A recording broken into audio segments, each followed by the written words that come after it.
السلام علیکم ورحمۃ اللہ وبرکاتہ۔ اکثر لوگ سوال پوچھتے ہیں کہ دعا قبول کیوں نہیں ہوتی ہے۔ اس کو سمجھنے کے لیے سب سے پہلے ہمیں ایک مثال سمجھنا ہوگا کہ ایک کسان بیج ڈالتا ہے کھیت میں بیج ڈالتا ہے، وہ سالوں سال محنت کرتا ہے، زمین کھودتا ہے، جوتتا ہے، اس کے بعد جا کے بیج کو ڈالتا ہے، پھر اس کے پیچھے لگا رہتا ہے، سال بھر کے بعد جا کے اس کو فصل ملتا ہے۔ تو ہماری دعائیں بھی کچھ اسی طرح سے کام کرتی ہیں۔ سب سے پہلے تو ہم سمجھ لیں کہ اس بیج کو لگانا، جوتنا، کھیت کھودنا، یہ سب کسان سارا محنت کرتا ہے، لیکن کیا بیج سے پودا نکال سکتا ہے؟ نہیں، یہ تو اللہ تعالیٰ کے ہاتھ میں ہے، یہ کسان نہیں کر سکتا۔ کسان اپنے طرف سے پوری کوشش کر سکتا ہے، لیکن اگر وہ بیج ڈالے ہی نہیں تو کیا پودا نکلے گا؟ تب بھی پودا نہیں نکلے گا۔ تو یہی چیز ہم کو سورہ فاتحہ میں بتایا جاتا ہے۔ ہم پڑھتے ہیں ایاک نعبد و ایاک نستعین۔ نستعین جو لفظ ہے نا، وہ استعانہ سے آتا ہے۔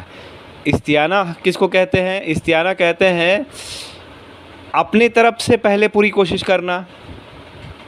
جیسے مثال کے طور پہ جنگ بدر کا معاملہ تھا، تو صحابہ سب بدر کے میدان میں، جنگ بدر میں اتر چکے، اور اس کے بعد اللہ تعالیٰ کے طرف سے مدد آ رہی ہے، فرشتے آ رہے ہیں مدد کرنے کے لیے۔ جنگ میں فرشتے شامل ہو رہے ہیں صرف چند صحابہ کی مدد کرنے کے لیے۔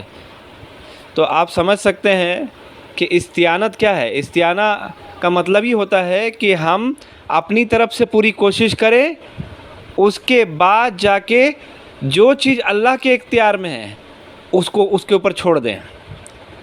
کیونکہ بہت ساری، جیسے بیج کا مثال میں نے دیا، بیج سے پودا نکالنا ہمارے اختیار میں نہیں ہے، وہ اللہ کے اختیار میں ہے۔ ہمیں اپنی طرف سے کوشش کرنی ہے۔ اب یہ دو ایکسٹریم لوگ چل جاتے ہیں۔ بہت لوگ کیا کرتے ہیں، ہم کچھ بھی نہیں کریں گے بھائی، دعا مانگیں گے۔ تو اگر ہم دعا مانگیں گے ہاتھ اٹھا کر، تو مثال دیا جاتا ہے کہ اگر ہاتھ اٹھا کے ہم صرف ہاتھ اٹھائیں گے نا، تو پانی اپنے آپ منہ میں نہیں چلا جائے گا۔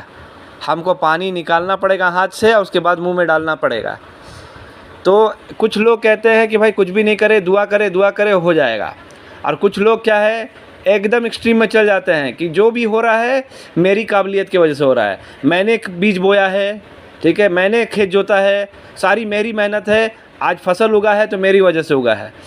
تو یہ دونوں ایکسٹریم نکل جاتے ہیں، دونوں جو ہے غلط طریقے پہ نکل جاتے ہیں۔ تو دعا کی قبولیت کی شرط کیا ہے کہ ہم کو اس کسان کے طرح یہ توقع رکھنا ہے اللہ پہ کہ ہم کو دینے والا اللہ ہے، لیکن کوشش ہم کو پورا کرنا ہے۔ جب تک ہم پوری کوشش نہیں کریں گے تب تک ہمارے دعا کا اثر ہم کو نہیں ملے گا۔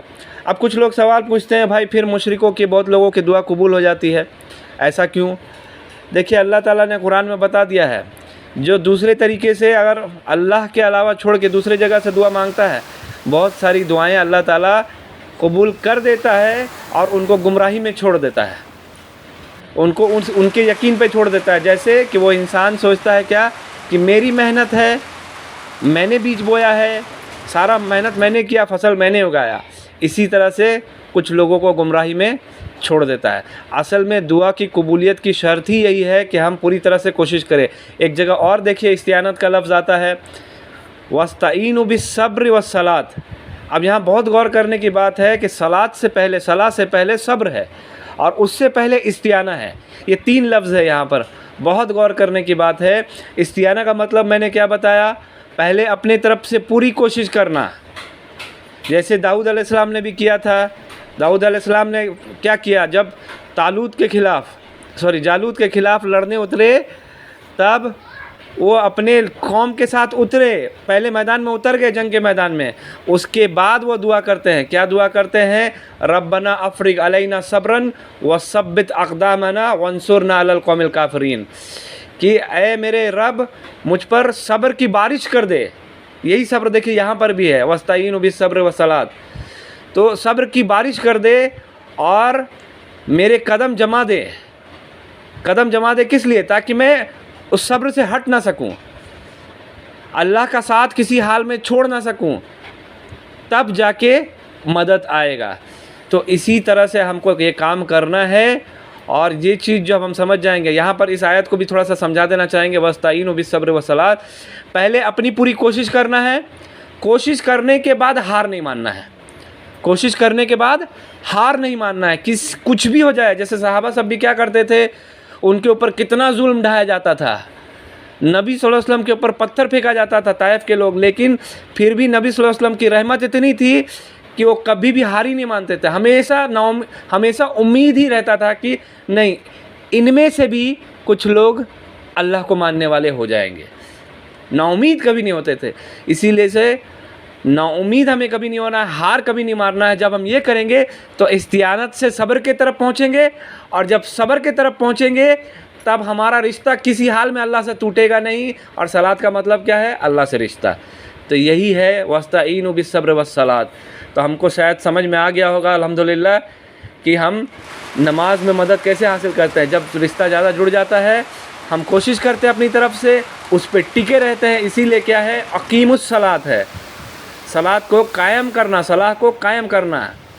اسی لیے اس میں وہ ہے کہ قائم کرنا پڑے گا، آپ کو جمنا پڑے گا اس کو آپ کو۔ تو کیا کہا گیا؟ لا الہ الا اللہ کہو اور اس پہ جم جاؤ، کسی بھی حال میں ہار مت مانو۔ یہی ہے استعانت، اور یہی ہے دعا قبول ہونے کا طریقہ۔ السلام علیکم رحمۃ اللہ وبرکاتہ۔ یعقوب علیہ السلام بھی دیکھیے دعا کا کتنا اچھا مثال ہے۔ یعقوب علیہ السلام یوسف علیہ السلام کے لیے کتنے سال روتے، یہاں تک کہ ان کا آنکھ نابینا ہو جاتا، وہ اندھے ہو جاتے، لیکن وہ اللہ پہ یقین پورا رکھتے کہ ایک نہ ایک دن اللہ تعالیٰ یوسف علیہ السلام کو ضرور ملائے گا ان سے۔ تو جتنا بھی وقت لگے، چاہے جو بھی حال، جیسا بھی سچویشن کیوں نہ آ جائے، ہم کو اللہ کا ساتھ کسی حال میں نہیں چھوڑنا ہے، اللہ پہ یقین رکھنا ہے، یقین توڑنا نہیں ہے، نا امید نہیں ہونا ہے۔ جب ہم ایسا کریں گے، اور اسی کو صبر بھی کہتے ہیں کہ کسی بھی حال میں اللہ کا ساتھ نہیں چھوڑنا، اسی کو صبر بھی کہتے ہیں۔ جب ہم ایسا کریں گے تو بے شک ہم امید کر سکتے ہیں کہ دعا قبول ہوگی۔ دعا کی گارنٹی نہیں ہوتی ہے، کیونکہ اللہ تعالیٰ بہتر جانتا ہے کہ ہمارے لیے کیا بہتر ہے۔ بہت ساری چیزوں کا جواب وہ دنیا میں دے دیتا ہے، اور بہت ساری چیزیں وہ آخرت کے لیے رکھ لیتا ہے۔